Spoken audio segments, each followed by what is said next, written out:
Hi everyone. So this week I thought I'd just set some more photoelectric effect work because it is quite a tricky topic. Okay.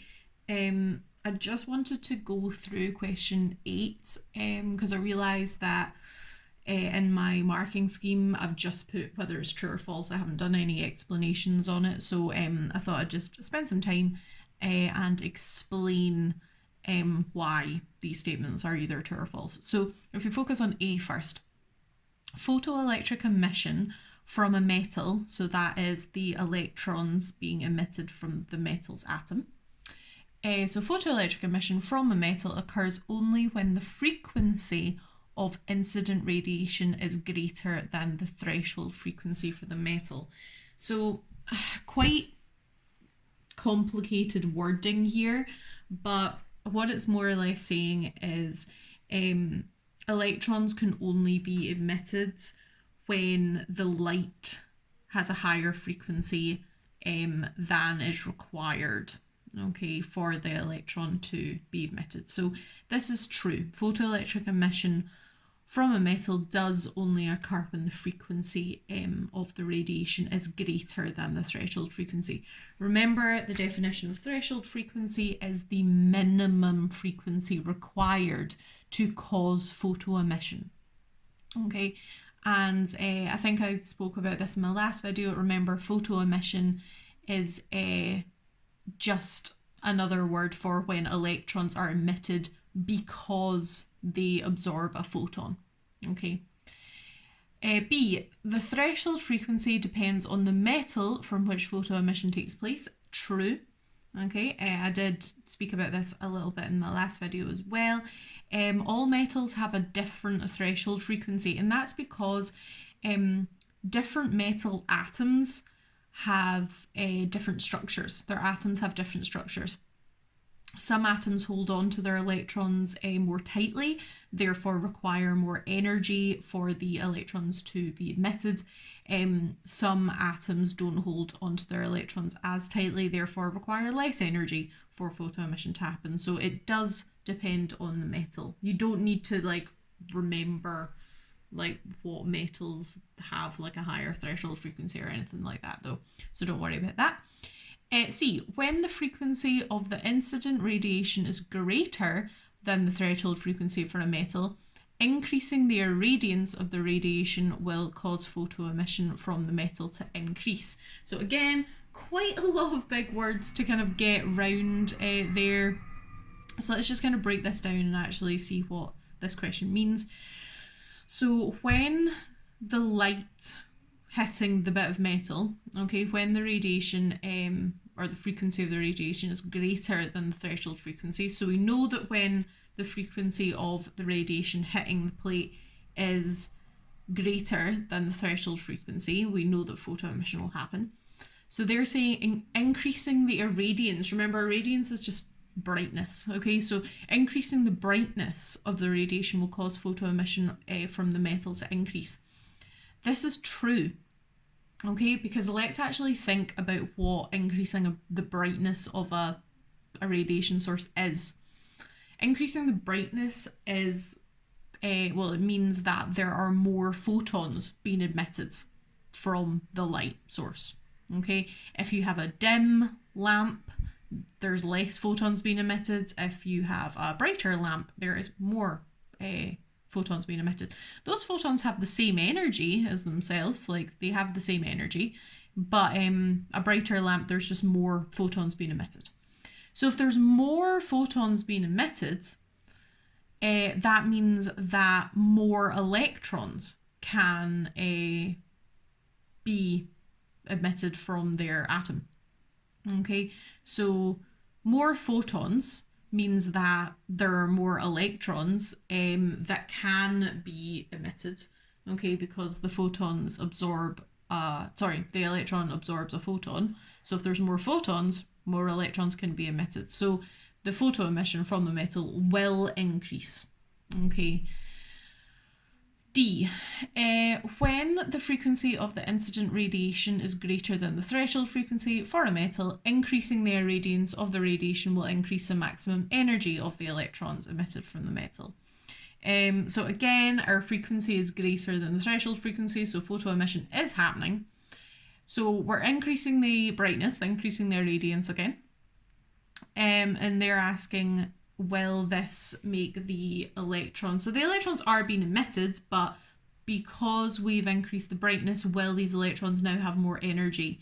As I said in the last one, no, because we're not changing the energy that the photons have in the first place. We're just changing how many photons are coming out of the light source.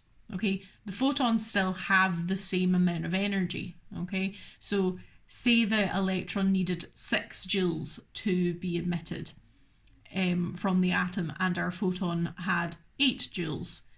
That would mean that the electron, once it's absorbed the photon, will use 6 joules of energy to escape the atom and then have 2 joules of energy left over. Just because there are more photons, because their radiance is increased, doesn't mean that the energy of the photons has changed. So the energy of the electrons, once they have been emitted from the atom, will be exactly the same. There will just be more electrons being emitted because their radiance is increased. And E, when the frequency of the incident radiation is greater than the threshold frequency of a metal, increasing the radiance of the incident radiation will increase the photoelectric current from the metal. Okay, I think I'll just kind of draw probably a really bad diagram, but imagine this is our metal plate, okay, and we have photons coming in. Now it's saying we're increasing the irradiance. Okay, so this would be like a dim light, and this would be a bright light because there are more photons coming in. Okay, so I have more photons coming in. Imagine my metal plate is actually like attached to a wire with a wee ammeter. Okay, like that. That's a really bad diagram, but you get my point. So we have the photons coming in. The question says that the frequency of the incident radiation is greater than the threshold frequency, so there will be electrons being emitted from this plate. I'll start that sentence again. So our incident radiation is high enough for photo emission to happen. Therefore, our electrons are being emitted, but because we've got this attached to a wee circuit, our electrons will then flow around the circuit. Therefore, we will see a current, and we can call this a photoelectric current because the current is only there because of the absorption of photons. Okay, but then if we increase the irradiance, so there's even more photons coming in, that means that there are more electrons going round. Okay, therefore our photoelectric current will increase. So that is true, this statement. Okay, so that is just going through those. I'm also going to go through a question about the speed of electrons, because I realised that I didn't do that in the last video. So let me just get that question up. Yeah, okay.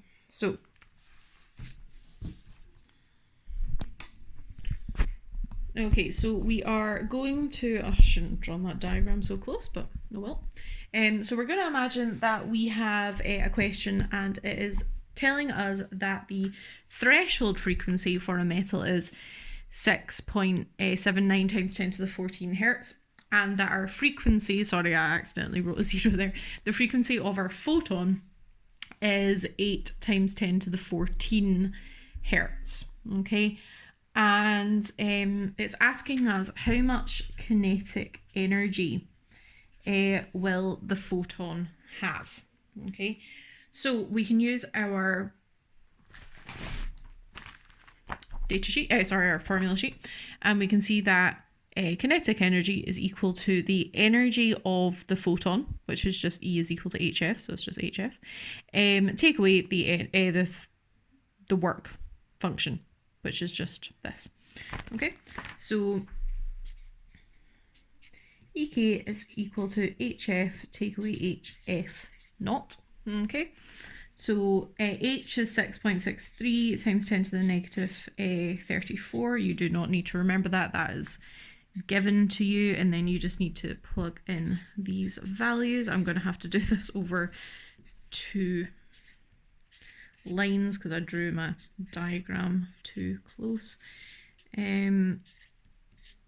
So these ones, be careful you don't accidentally write it down wrong or put it into your calculator incorrectly, because that can obviously make a big difference. So I'm just doing this on my calculator. So first I'm doing the first calculation, which is the energy of our photon, and then I'm taking away the energy, or the work function I should say, which is just Planck's constant multiplied by the threshold frequency. So this is what I get. So the kinetic energy of the electron is that. Okay, remember 3 significant figures. Okay, so that's the kinetic energy of the photoelectron. Now, the question then might ask, what is the speed of that? Sorry, you can just kind of ignore this now. What is the speed of that electron? Okay, so it's got this kinetic energy, but what's its speed? Okay, well, I'm just going to write its kinetic energy up here.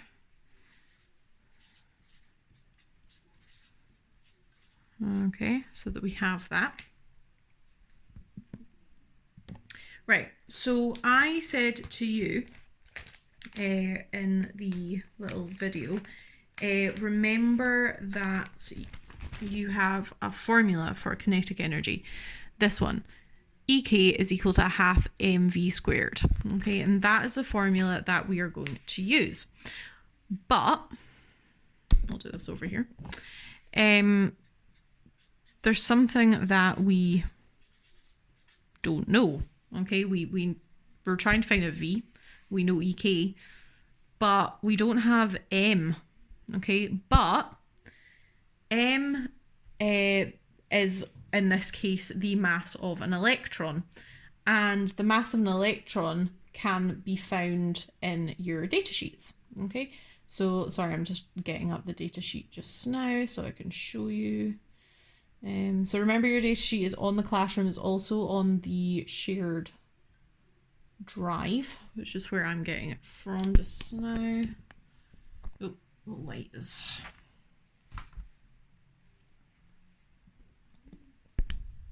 Wow, it's taken a while to load. There we go. So here, if it decides to... Yeah, there we go.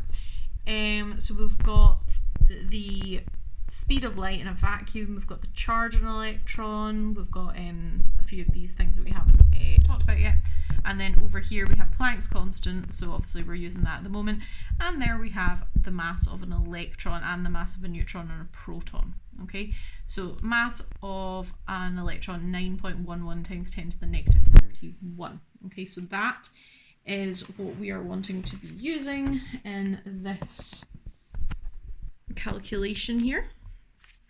Okay, so mass of an electron is 9.11 times 10 to the negative 31 kilograms. Pretty small. Okay, so now we can go ahead and sub everything into this formula. This one is quite difficult to rearrange, so that's why I kind of just want to show you how to do that. Okay, so this is my energy, and then so that's equal to 1/2 multiplied by 9.11 times 10 to the negative 31 multiplied by V squared. Please don't forget that this is squared. Okay, very important. Now, what I've done is, you see how I've just subbed things in first instead of rearranging first. This is just a little hint, because how marking is done in the exam is that obviously you get a mark for your equation, as you always do, but you also get a mark for subbing in correctly, again, as we already know. although this isn't rearranged, this is subbing incorrectly. I'm subbing in my energy correctly, I'm subbing in my mass correctly, and I don't know my velocity, I don't know my speed. If you rearrange this incorrectly and then sub in, that's then counting that as incorrect subbing because you don't have the correct formula. So this, even though you might then rearrange it incorrectly, you'll still get a mark for subbing it in correctly. Okay, so you'd actually still get 2 out of 3 even if you just did this, okay, and you didn't do anything else. So that's why I like to do this. Also, I actually think it's easier to rearrange from this point, okay, because you see this, a half multiplied by 9.11 times 10 to the negative 31. You can do that on your calculator.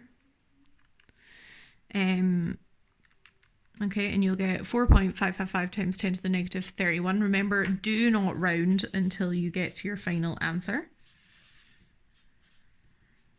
Okay, so then once you've actually done that, this becomes a 3-term statement, a 3-term equation, which is easy to rearrange.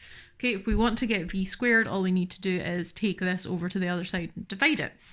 So we get this divided by 4.555 times 10 to the negative 31 is equal to v squared. Do not forget that it's v squared. So yeah, it's actually just easier to sub things in, I think. So I'm just doing that on my calculator. Okay, so I get 1.76267 times 10. I'm keeping it in my calculator anyway, so I don't really even need to write it all out, but remember not to round until your final answer. Now, that does say an 11, sorry. This is a little hint if you are susceptible to maybe forgetting that this is v squared. If you get a speed that is greater than the speed of light, so greater than 3 times 10 to the power of 8, you're wrong. There's nothing faster than the speed of light. So you have to remember to square root your answer and you will get 4,19837. Okay, but obviously we want that to 3 significant figures. Okay, so this one's actually quite a hard one to do to 3 significant figures, so I'm actually going to just spend a little bit of time on how I like to do significant figures, just hopefully to jog your memory a wee bit. So obviously all of these numbers are significant, so what I like to do is usually just like in my head, I just like kind of draw a little dotted line. Obviously you can do it actually a dotted line if you want, and if this number is 5, 6, 7, 8, or 9, obviously we have to round up, but this number is 9, so if I rounded up, this is obviously going to turn into 10. Okay, so what I need to do is turn this into 0, but then carry forward that 1, okay, because it's 10, so carry forward that 1, so this number is actually going to become 420,000, and I know that that's actually only two significant figures, but this number is actually impossible to round to 3 significant figures. So in that case, doing this is fine. Or on the other hand, in most cases, doing a 419800 would also be acceptable. Okay, I hope that made sense. Again, I'm just going to give you some more work on photoelectric effect this week. And then after the holidays, we will focus on new topics. Again, please get in contact with me if you're having any issues. I know that a few of you are behind on work, which is not ideal. So please, if you are struggling, if you do need help, please just let me know. I can't read your minds, okay?